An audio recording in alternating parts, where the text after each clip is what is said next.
is a grievous tale which speaks of Fevrith, one of stolen destiny, stolen minds, and stolen nations. What's up everyone, Bren here with my review of an upcoming tactical RPG unicorn, Overlord. Developed by Vanillaware and published by Atlus, Unicorn Overlord will release on March 8th for PlayStation 4 and 5, Xbox Series X, S, and the Nintendo Switch, with collector's editions available for you collectors like me.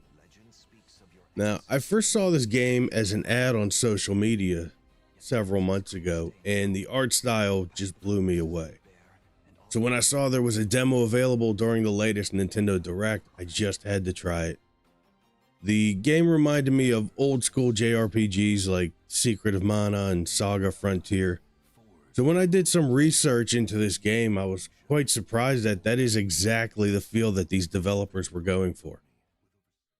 Now, when you first set out on your mission to liberate the world, the overworld has this reddish hue on the edge of the screen, and it means you are completely surrounded by the enemy. And once you start to claim land back mission by mission, the world starts to show life.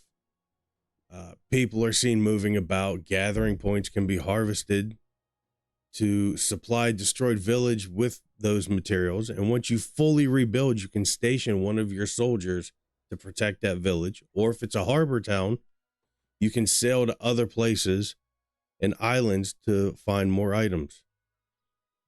Now, there's another great thing that when you're exploring the overworld, there's this nice melody that plays, and there's even a day and night cycle that goes on while you're just roaming around. Now, you can also explore out, and your other teammates or even enemy units will warn you about pushing into further lands. Now, if you're feeling adventurous and confident in your abilities, you can ignore their warnings and just push forward and give yourself a nice challenge to the game. But on to that, the battle system seems very simple at first. You select the unit, you give marching orders, and battles play out automatically.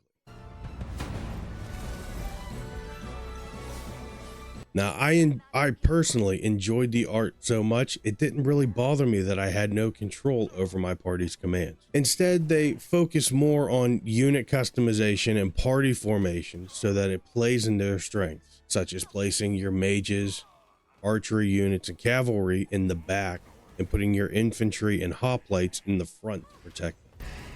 Maybe I overdid it. And the battles don't really feel all that boring.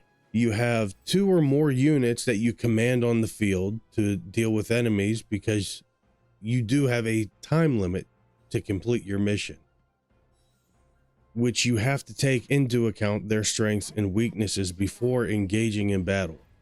Because if your team loses that round, you get knocked back and you are stunned for several seconds, which leaves you wide open to be counterattacked. Now, missions can feel dragged out with so many battles, but they also offer interesting ways to vary it up.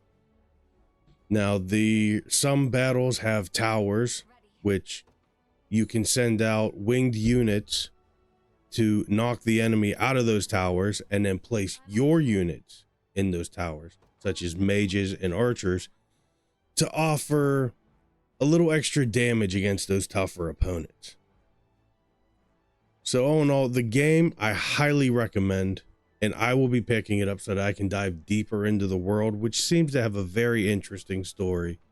And I would like to test out all the different combat variations, unit placements, and stuff like that. Now, like I said, the downside to this game is battles feel very repetitive, but you can skip it by selecting the plus button before initiating battle.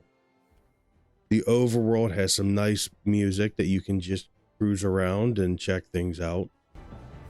But all in all, please let me know what you all thought about this. If you like my stance, or if you don't, please feel free to comment down below. Feel free to thumbs up, thumbs down. Really appreciate it if you would like, subscribe, please share, and take care. I'll catch you guys later. RPGs. Unicorn Overlord. Available March 8th, 2024.